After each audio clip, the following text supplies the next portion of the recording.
Pierre Poilievre gives an amazing and inspiring speech, completely putting the final nail in the coffin for the Liberals, and I couldn't be happier to finally hear him say the things I wished he'd say all along. Let's get into it.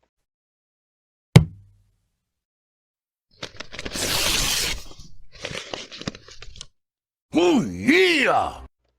What's going on, ladies and gentlemen? Welcome back to The Fringe. I hope you guys had a great weekend. I know somebody who had an amazing weekend was Pierre Poilievre, and boy, do we have some good content coming out this week about Pierre. Many people have said that I've been too critical of Pierre Poilievre, but again, I address that it's important when getting out of an abusive relationship, especially one that we've had for the last 8 years with Justin Trudeau, that it's important to ask questions and to be concerned with the next person who's coming in, even if you like them. It's very important in politics that they understand that despite rose-colored glasses, that no matter what you go through with them, you're going to hold their feet to the fire if they step out of line and if they start to get back into that abusive behavior that we've seen before. Nobody wants to continue an abusive relationship. But nonetheless, Pierre Poilievre coming out this weekend to talk some very based comments, shutting down Justin Trudeau and the Liberals once and for all, I believe.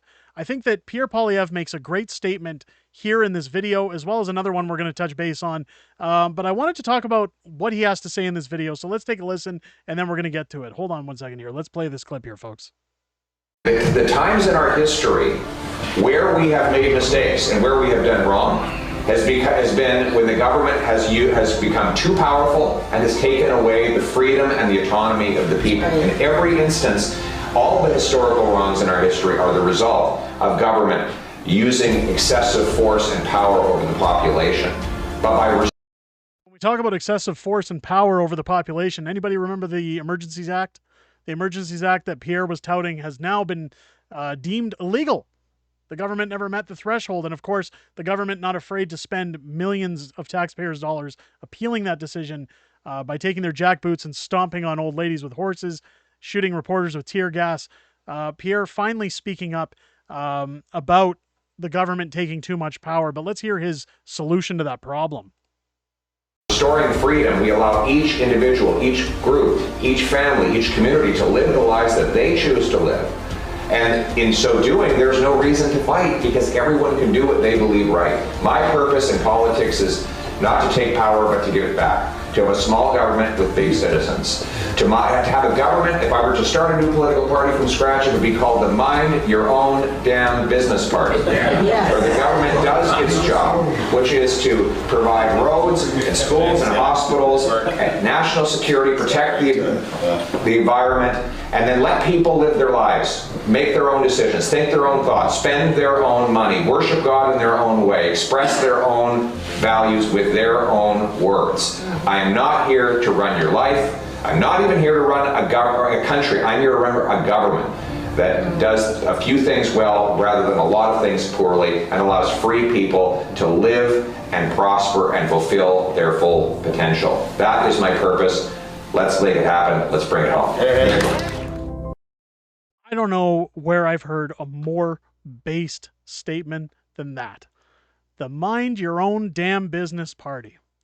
He's talking about the ability to choose what you put in your body, the ability to choose what's best for your home, the ability to choose where you want to live, where you want to work, who you want to talk to. I mean, does it really get any better than that? This is one of the reasons I've said that despite my criticisms, despite my questioning of Pierre Poilievre, he is still going to receive my vote. I still believe that he is the best solution to what Canada needs moving forward to get us out of the mess that we're in with Justin Trudeau. But it doesn't just stop there. Cap government. Cap government. Skip ahead on me there. Pierre making this statement about capping government spending and cutting waste. This is one thing that I've talked about in my run for mayor of Calgary, that government as well as city officials and provincial officials seem to have a spending problem these days. It seems like they just want to spend, spend, spend and pass it all on to the taxpayer, to the point where most people, even people in good jobs, are now living their lives where they pay their taxes, they pay their fees, and by the time they're done getting their basic needs, they're living check to check. And we simply can't live like that in a country anymore if we want to get ahead. Now, what Pierre's talking about here is the best answer to that solution. Again, let's take a listen, and then we're going to talk about the results of this once we're finished. Cap government spending and cut government waste to balance the budget and bring down inflation and interest rates. How do we do that? Well, we get rid of the $35 billion infrastructure bank that has not completed a single solitary project. The $1 billion green slush fund, 15% of whose funds are already identified as having been misappropriated and mismanaged by corruption, something that the bureaucrats say resembles the sponsorship scandal.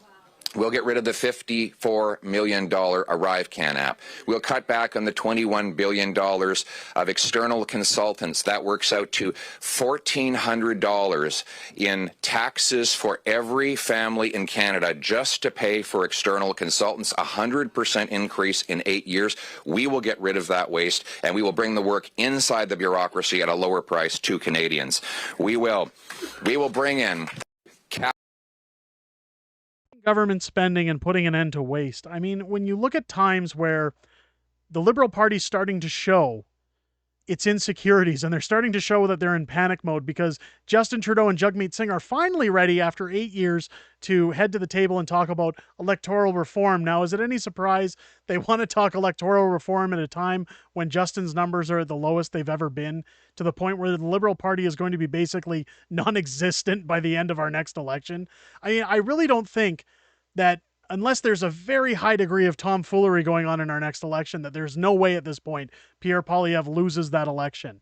I think what we're talking about at this point is whether or not it's a majority or minority based on, again, shenanigans going on in an election. A lot of people saying that Jagmeet and Justin are going to alter things so that they can obviously win the next election. But again, with Trudeau's very low numbers, I just don't see how that's possible. When you have a man as based as Pierre Poilievre, and again, I have more videos coming this week talking about even Jordan Peterson making statements that he had dinner with the Poilievres, and he believes that while he's a politician, he's not interested in taking our money from us. He's not interested in stealing from the general public. And that is what is going to make the next Prime Minister of Canada a winner in my minds. And it's definitely, again, why I feel confident giving my vote over to a man like Pierre Poilievre, and that's because he displays all the characteristics of what a leader should be. Is there going to be decisions he's going to make that we're not going to agree with? Absolutely. And again, here on this channel, I'll be more than happy to call those things out when that happens. However, I still believe he is the best solution for our country, and I can't wait for the day that they announce Pierre Poilievre is the new Prime Minister of Canada, and I think that that day is coming sooner than later. But let me know what you guys think down below in the comments. Are these the words of a leader, or is this just word salad that you think Pierre's spewing? I certainly don't, but give me your opinion down below. I care to see what you guys have to say. If it's your first time here, I hope this video has earned your subscription. Make sure as you're heading over and clicking that button, you also click our bell for notifications, and join me live here on the channel this Saturday for a special live stream with Tamara Leach joining us here in the studio. We're going to have a great back and forth, and we're going to be answering your guys' questions, at least as far as Tamara is allowed to answer those questions. There are still some stipulations as her court cases are still ongoing, but we'll definitely get around to everything that we can. So join us in that stream. It's going to be a lot of fun. I look forward to seeing each and every one of you there, and I hope you enjoyed this video. Have a great rest of your day, and I'll catch you on the next one.